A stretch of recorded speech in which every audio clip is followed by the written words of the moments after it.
Hello my dear friends, and welcome back to another Star Wars video. So today we have some massive updates, and they all concern the post-Return of the Jedi universe. We're talking about The Mandalorian and Boba Fett. On Thursday, The Hollywood Reporter posted an article talking about whether Disney has been a good or bad force for the Star Wars brand. We ran through all of the nitty-gritty, and I gave you my thoughts. But they've also revealed a very interesting tidbit concerning certain Mandalorian spin-offs, including something huge for the original plans for the Book of Boba Fett. In a short statement, they write that the Robert Rodriguez series was meant to be a full show. In other words, more than one season. However, quickly after the release of the first season, it was considered concluded and branded a mini-series on Disney+. This is pretty surprising. Despite fan backlash to certain creative decisions, reuniting Din and Grogu, taking away from Boba Fett himself, the show was still considered one of the most successful on the streaming platform, with a 36% increase over viewership of The Mandalorian Season 2 finale, surging to a total of 885 million minutes of viewership during the week of February 7, 2022. It saw enormous numbers. So for all intents and purposes, Book of Boba Fett is cancelled, and it explains Temuera Morrison's comments over the last couple of years. And even Ming-Na Wen says she doesn't know if it's ever going to be renewed for another season. And you know guys, we've all taken their comments quite lightly and said, well maybe they know something they can't speak about, maybe they're playing coy, maybe they're going to appear in The Mandalorian and Grogu. We've now got to consider the very real possibility they were telling the truth. They literally have no idea. No word. No word yet. I don't even know if there is going to be a season 2. Judging by the fans I've met, they all want a season 2 of Boba Fett, but I don't know. In good news, The Hollywood Reporter go on to confirm Ahsoka Season 2 is going to film in 2025, and Production Weekly have since acknowledged they've heard the production date is May 2025, corroborating comments by Lars Mikkelsen, Natasha Liu Bordisso, and previous reports. Finally, the article says they've heard Skeleton Crew, which releases in December, could have more than one season, depending on viewership.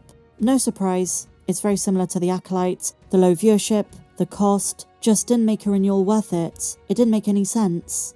So that is the lowdown from them. But in other Mandalorian news, we've just had a crazy, wild set of rumours from that parkplace.com. Take this with an enormous pinch of salt. Major plot details allegedly revealed for Jon Favreau's upcoming The Mandalorian and Grogu film.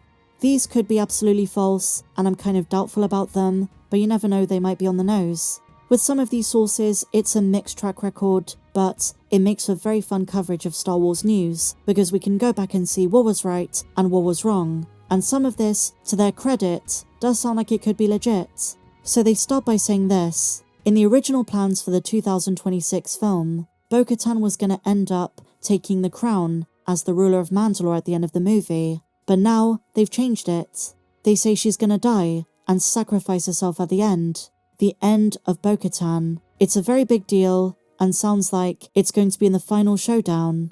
They further go on to reveal Luke Skywalker himself is going to appear in the film, with quote, a young male actor. They're pretty certain this character is going to be a young Ben Solo, which means we could see Leia and Han. In their own words they say, what I can say though, is that the speculation I'm hearing based on attire is this is going to be the first time you see Luke and Kylo Ren together chronologically, and that there might be some attempt to display how much Luke is a wonderful uncle, and this could just be a guess, this could just be a collection of what they think could happen in the movie, and slapping the word scoop over it. But in all fairness, if we put ourselves in Lucasfilm's shoes, for an upcoming big-budget Star Wars movie that's going to be the big return of Star Wars in the cinemas, you'd want to do something like this. You want Luke, you might want some sequel connections, considering Rise of Skywalker is still pretty fresh in the memory of fans, and it's almost this deliberate way to connect the two eras. Next they state, we're also hearing that we're going to get some serious Jedi powers in the film. This again sounds like exactly what Jon Favreau would do. I can tell you that I've been given a heads up on who the villain is, certainly. But they don't want to say. They say it's a pretty scoop, it's a really big one. But they don't want to be wrong, because they don't want to look bad. But they're pretty comfortable on the scoops they've had so far. As for the Jedi powers, Luke and Grogu will combine their Jedi powers together. Although of course Grogu is no longer a Jedi. He's a Mandalorian apprentice, but he has got the Force. But they're going to combine their powers to save the day. So who is this enemy? They're not talking about Thrawn. I was wrong for Mando Season 3, but I'm going to throw this out again. Is it Snoke? I mean, come on. They're doing the cloning thing. If Grogu is somehow re-involved with Luke, is it to do with a faction of the remnants wanting his blood? And as I say, if they want to tie it to the sequel trilogy, then Snoke is a very probable option. Now this is the big bit.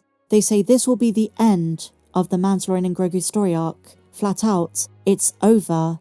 Will they appear in the rest of the trilogy? And they're talking about the fact there have been rumours that go back to making Star Wars, that Favreau and Filoni's upcoming films are part of a Mando trilogy. Well, they're corroborating what Daniel RPK said. While we might see them again, this is the end of the Mandalorian story. No Season 4, no Season 5. They say it's wrapped up. Make of that what you will. I don't know if I'm convinced by this, unless Lucasfilm have some big plans we don't know about. But they finish with a massive tidbit. Boba Fett might show up in this movie. They don't seem too certain about that scoop. It could be a huge one. As far as the claim the Mandalorian and Grogu is going to be the beginning of a new trilogy, that could mean it was never really about Din and Grogu. Their story takes place in 3 seasons and the first of 3 films. So, are we seeing a transition to more Heir to the Empire type stuff? Is it now going to be Ahsoka, Luke, Thrawn, and some bigger characters? And Mando and Grogu were just the start. That'd be a shame, because I always thought Grogu was going to be part of those later plans. They say Jason at Making Star Wars said, quote, "My source, the original source, who told me that Season 4 would be a movie, told me this is going to be a trilogy.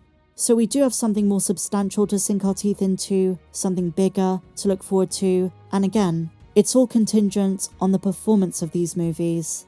They're probably not going to bother if the first one flops, and it depends on what it includes. Does it get fans excited? I think the things we mentioned could definitely do that, or at least get the fandom talking, get fans into theatres and into those seats. I'm very curious in regards to the Force powers. Do they tie into Ahsoka, Baylan? What is it that Luke and Grogu have to face? But what do you guys think of this rumour? Is it bogus? Do you think it's legit? I would love to hear your thoughts in the comments down below. And do you want to see more Boba Fett? If you enjoyed this video, guys, please be sure to give me a big fat thumbs up. Subscribe if you're new. Check me out on social media, Star Wars Meg1 on Twitter, and I'll see you in the next video. May the Force be with you, always.